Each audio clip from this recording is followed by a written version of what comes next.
Hello everyone, and welcome back to our channel. We're so thrilled to have you here with us today because we're delving into a topic that affects us all, stress, and how we can learn to manage it more effectively. But we're not just discussing stress in the general sense. We're focusing on a particular type of stress that many of us experience, yet rarely acknowledge the stress over things that haven't even happened yet. In this video, we'll be exploring the roots of this anticipatory stress and how it can rob us of our peace of mind, and more importantly, how we can break free from it. We'll be doing this through the lens of Stoic philosophy, a school of thought that teaches us to accept the things we cannot control and to focus our energy on cultivating our inner virtue, you see.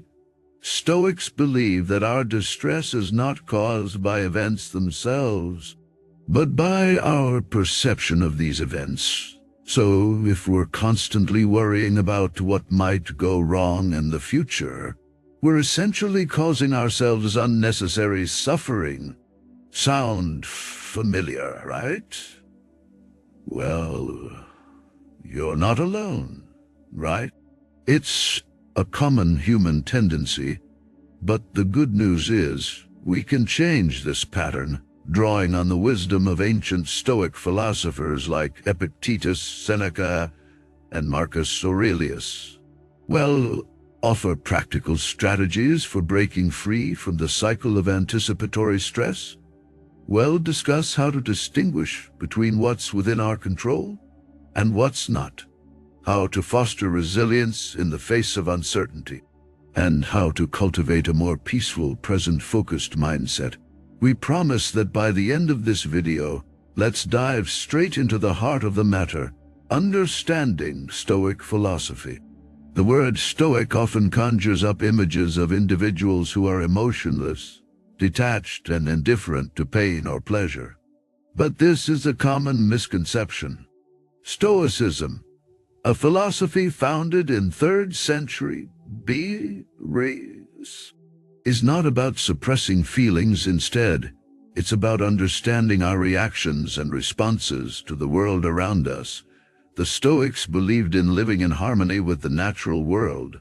They embraced rationality and logic, and prioritized inner peace over external material wealth.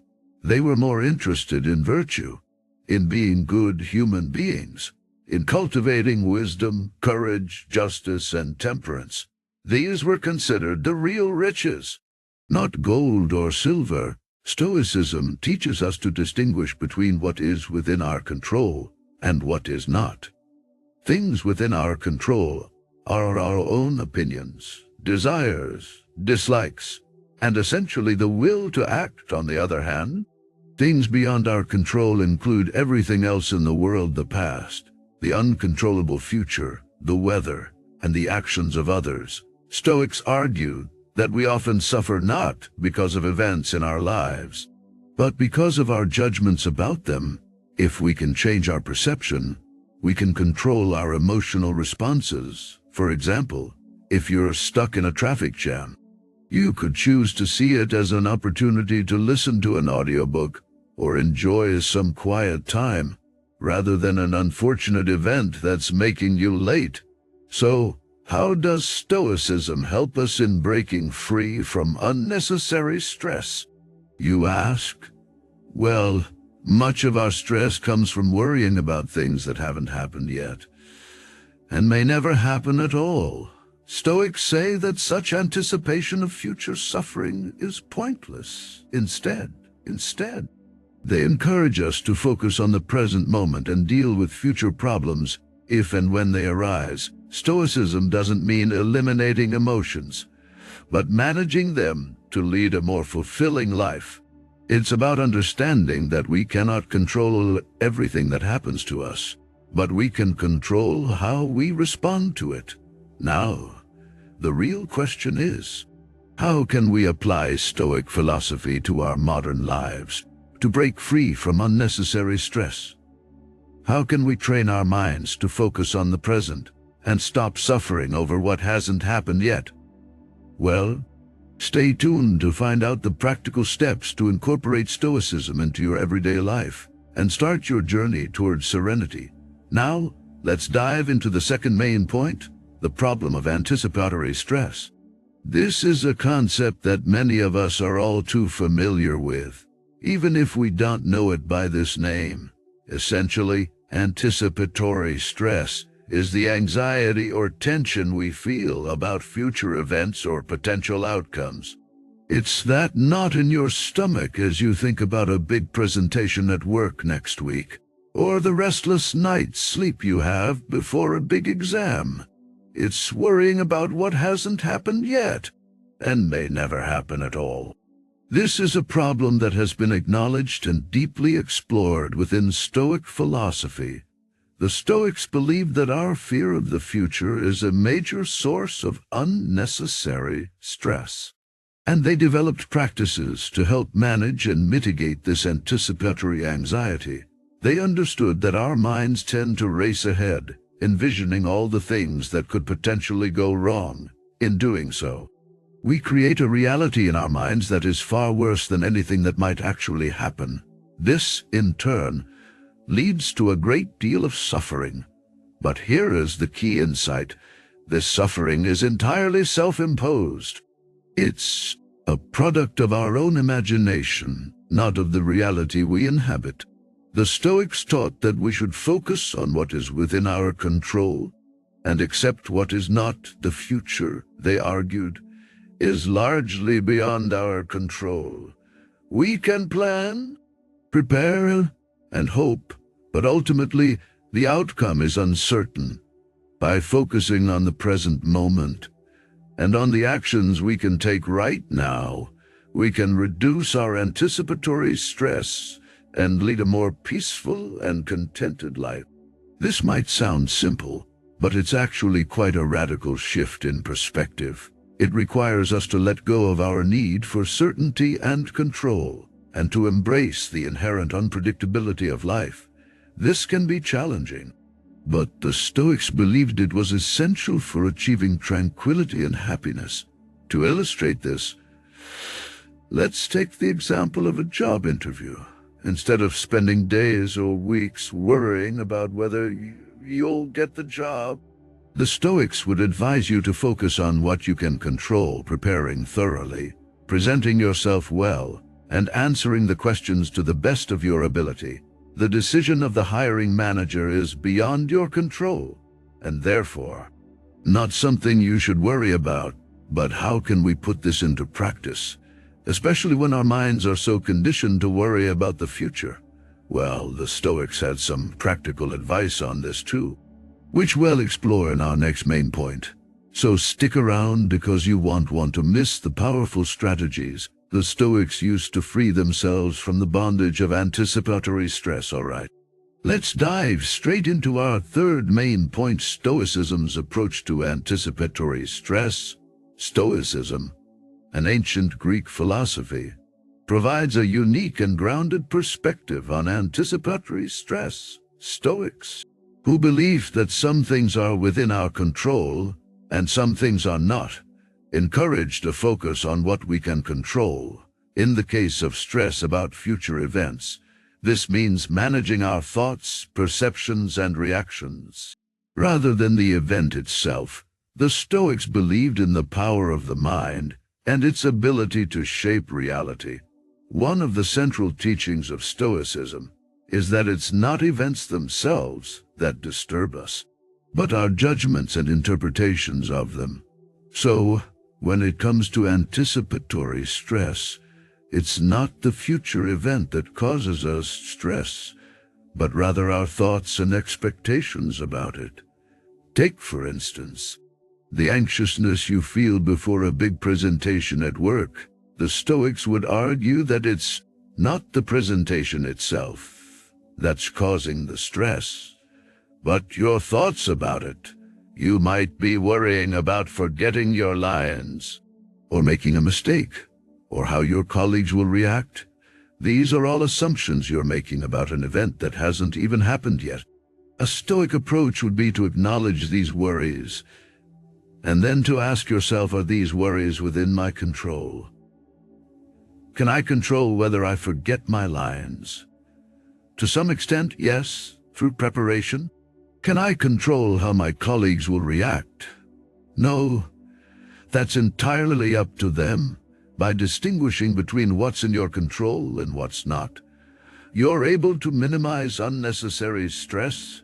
You focus your energy on what you can control, like your preparation, and let go of what you can't control, like others' reactions. In the words of Epictetus, a renowned Stoic philosopher, we suffer not from the events in our lives, but from our judgment about them. Therefore, by changing our judgment, we have the power to transform our experiences. But how do we practically apply this to our lives? Well, the Stoics provided a method called premeditatio malorum, or the premeditation of evils. This is a visualization exercise where you imagine the worst-case scenario of the future event. This might sound counterintuitive, but the idea is to familiarize yourself with your fears, so they lose their power over you. Remember, the goal of Stoicism is not to suppress emotions, but to transform them through understanding and reason. So the next time you find yourself lying awake at night, worrying about what tomorrow might bring, take a moment to reflect. Are these worries within your control? If not, can you let them go?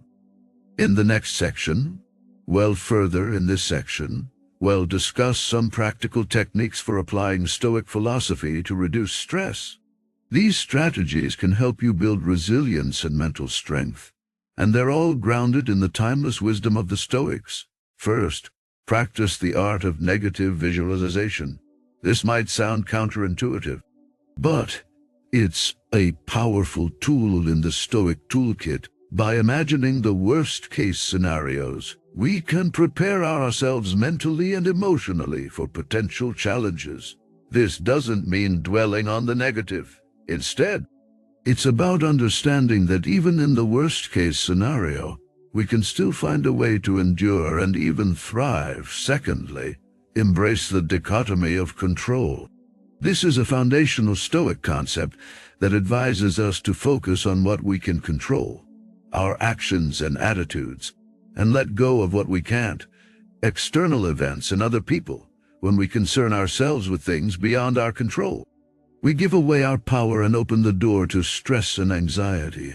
But when we understand this dichotomy, we can reclaim our power and maintain our peace of mind. Thirdly, practice mindfulness. The Stoics were big on being present and fully engaged with the task at hand. By focusing on the present moment, we can avoid unnecessary stress about the future or regret about the past. Mindfulness is a skill that can be cultivated through meditation, conscious breathing, or simply taking a moment to slow down and focus on our senses. Next, learn to view obstacles as opportunities. The Stoics believe that every setback or hardship is an opportunity for growth and learning. When we shift our perspective in this way, we can turn our challenges into stepping stones rather than stumbling blocks. Lastly, cultivate gratitude. The Stoics were firm believers in the power of gratitude. They understood that by appreciating what we have, we can shift our focus from lack and fear to abundance and contentment. You can cultivate gratitude by keeping a daily journal, or simply taking a moment each day to reflect on what you're grateful for. Each of these strategies can be a powerful antidote to stress, and they all hinge on shifting our perspective and taking control of our thoughts and actions. These techniques may sound simple, but they require practice and commitment. So don't be discouraged if it doesn't come easy at first. Remember, it's not about reaching perfection, but about making progress and becoming a little better each day. So, are you ready to use Stoic philosophy to reduce stress and build mental resilience?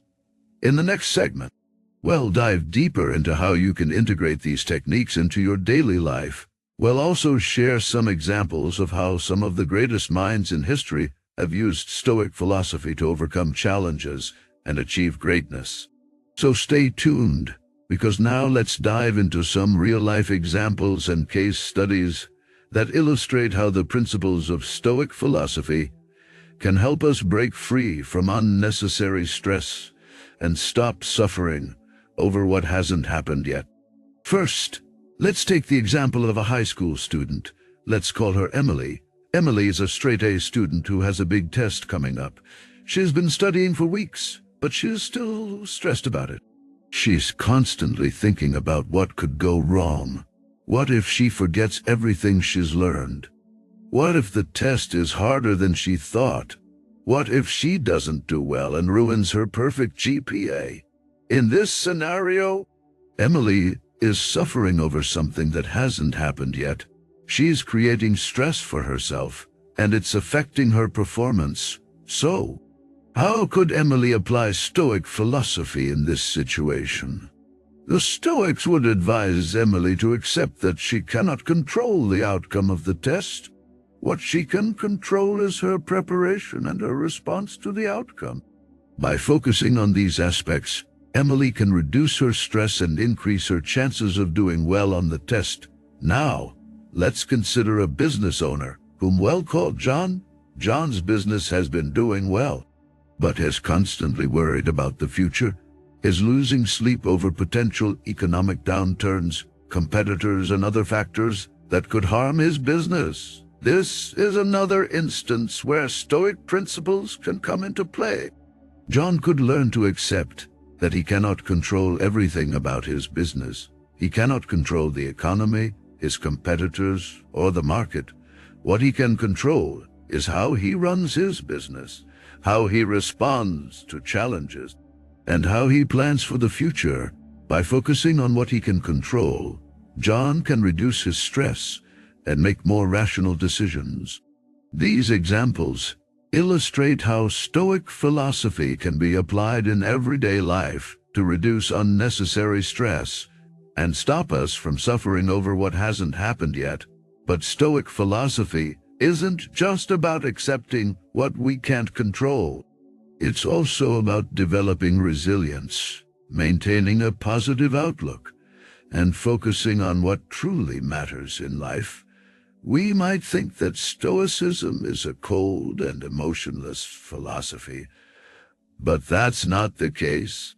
Stoics did not aim to eliminate emotions, but rather to transform them by rejecting any negative and destructive ones. This approach helps us to keep a clear mind, focused on the present moment and what we can do right now. So, are you ready to apply these Stoic principles to your own life? Are you ready to stop suffering over what hasn't happened and start living in the present moment? In the next section, we will explore practical ways to implement these principles and provide some handy tips to help you on your journey. Yes, you can use GPT-3 for sentiment analysis. GPT-3 can be trained to understand human languages and emotions expressed in the text. By analyzing the text data, it can determine whether the sentiment behind the text is positive, negative, or neutral. However, it's essential to note that while GPT-3's performance in sentiment analysis is impressive, it may not always be 100% accurate due to the complexity and nuances of human language and emotion.